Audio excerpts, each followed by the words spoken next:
कभी सोचा है हम वो सब कुछ क्यों नहीं हासिल कर सकते जो हम चाहते हैं? देखिए, इसी एक सवाल के जवाब में ही पूरे अर्थशास्त्र का सार छिपा है। आज हम इसी की तह तक जाएंगे और इसके कुछ बुनियादी कॉन्सेप्ट्स को समझेंगे। तो चलिए इसी सवाल से शुरू करते हैं।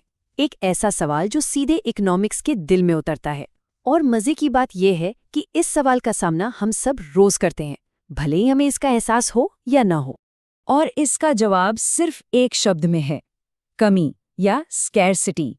जी हाँ, बस यही एक कॉन्सेप्ट है जो इकोनॉमिक्स की पूरी इमारत की नींव है। हमारी इच्छाएं वो तो बेहिसाब हैं, लेकिन उन्हें पूरा करने के जो साधन हैं, मतलब जो रिसोर्सेज हैं, वो लिमिटेड हैं, और बस इसी को कहते हैं कमी। तो आज हम क्या क्या समझने वाले हैं? ये रहा हमारा रोड मैप। हम इन 5 पॉइंट्स पर बात करेंगे एक एक करके। ठीक है, तो शुरू करते हैं पहली और सबसे बुनियादी आर्थिक समस्या से, यानी कमी और चुनाव को समझने से। सारी की सारी इकोनॉमिक्स यहीं से शुरू होती है।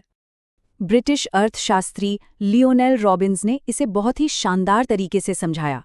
उन्होंने कहा कि इकोनॉमिक्स असल में इस बात की स्टडी है कि इंसान अपनी अनगिनत इच्छाओं और सीमित साधनों के बीच तालमेल कैसे बिठाता है।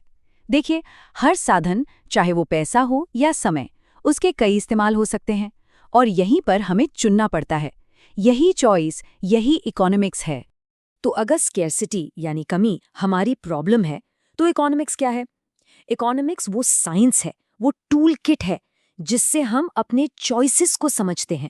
यह शब्द खुद ग्रीक भाषा से आया है, ओकेओस जिसका मतलब है घर, और नेमेन जिसका मतलब है नियम या कानून। तो इसका मतलब हुआ घर को चलाने के नियम। बस इसी आइडिया को जब हम बहुत बड़े लेवल पर, यानी किसी समाज या पूरे देश पर लागू करते हैं, तो वो बन जाता है अर्थशास्त्र। अब एक बहुत ज़रूरी चीज़ समझते हैं। इकोनॉमिस्ट जब बात करते हैं तो वो 2 अलग-अलग तरीकों से करते हैं। एक होता है तथ्यों के आधार पर, और दूसरा होता है अपनी राय या सुझाव के आधार पर। चलिए इन दोनों को देखते हैं। ये समझना बहुत जरूरी है। देखिए, पॉजिटिव इकोनॉमिक्स वो है जो बताती है कि क्या है। ये पूरी तरह से फैक्ट्स और डेटा पर आधारित होती है। इसे सही या गलत साबित किया जा सकता है। दूसरी तरफ है नॉर्मेटिव इकोनॉमिक्स, जो ये बताती है कि क्या होना चाहिए। ये वैल्यू जजमेंट और ओपिनियन पर बेस्ड होती है, और इस पर अक्सर बहस होती है। चलिए कुछ उदाहरणों से इसे और साफ करते हैं।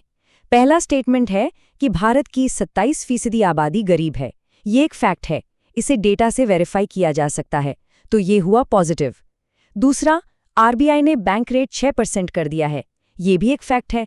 लेकिन अब तीसरे और चौथे स्टेटमेंट को देखिए।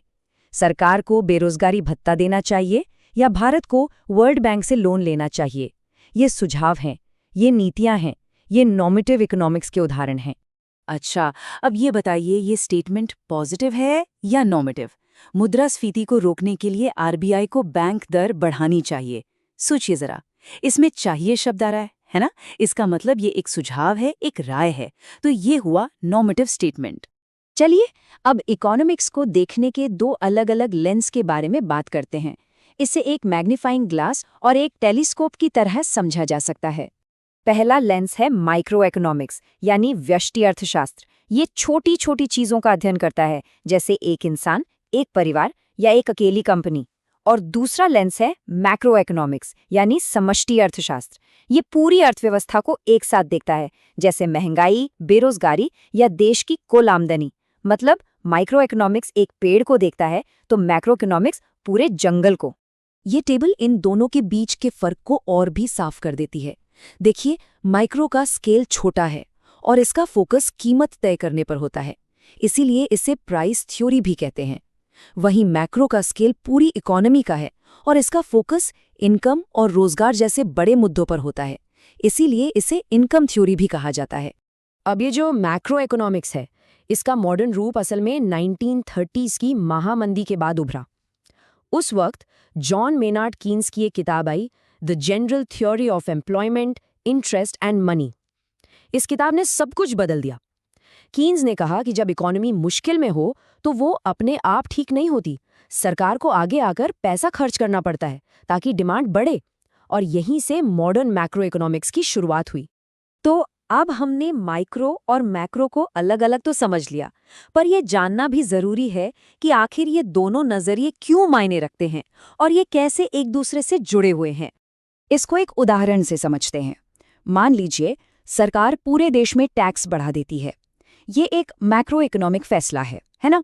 अब हम ये देखेंगे कि इस टैक्स का असर एक अकेली कंपनी की बचत पर क्या पड़ता है। ये हो गया माइक्रो इकोनॉमिक एनालिसिस। और फिर जब ऐसी हजारों कंपनियों की बचत बदलती है तो उसका पूरी अर्थव्यवस्था पर क्या असर होता है, ये हम फिर से मैक्रो इकोनॉमिक लेवल पर देखते हैं। तो इससे पता चलता है कि ये दोनों कैसे एक दूसरे से जुड़े हुए हैं। तो बात सीधी सी है, अर्थव्यवस्था को पूरी तरह से समझने के लिए हमें दोनों की जरूरत है, माइक्रो और मैक्रो। ये दोनों एक दूसरे के बिना अधूरे हैं, ये एक दूसरे के पूरक हैं। जंगल को तब तक नहीं समझा जा सकता जब तक पेड़ों को ना समझा जाए, और पेड़ों की अहमियत जंगल के बिना समझ नहीं आती। तो चलिए आज की सारी बातों को जल्दी से समेट लेते हैं। सबसे पहली और जरूरी बात है स्केर्सिटी, यानी कमी, जो हमें चुनाव करने पर मजबूर करती है। दूसरी इकोनॉमिक्स, जो इसी चुनाव का विज्ञान है। फिर हमने देखा पॉजिटिव और नॉर्मेटिव इकोनॉमिक्स का फर्क, यानी क्या है और क्या होना चाहिए के बीच का अंतर। और आखिर में माइक्रो और मैक्रो, यानी अर्थव्यवस्था को देखने के दो सबसे जरूरी नजरिए। तो अब ये सारे कॉन्सेप्ट्स हमारे रोजमर्रा के जीवन से कैसे जुड़े हैं? जरा सोचिए, आज ऐसा कौन सा एक चुनाव किया गया जिसे इकोनॉमिक्स के नजरिए से समझा जा सकता है? चाहे वो सुबह की चाय या कॉफी का फैसला हो, या फिर कहीं आने जाने के लिए रास्ता चुनना। हर छोटे बड़े फैसले में कहीं ना कहीं अर्थशास्त्र छिपा है। इस पर जरूर सोचिएगा।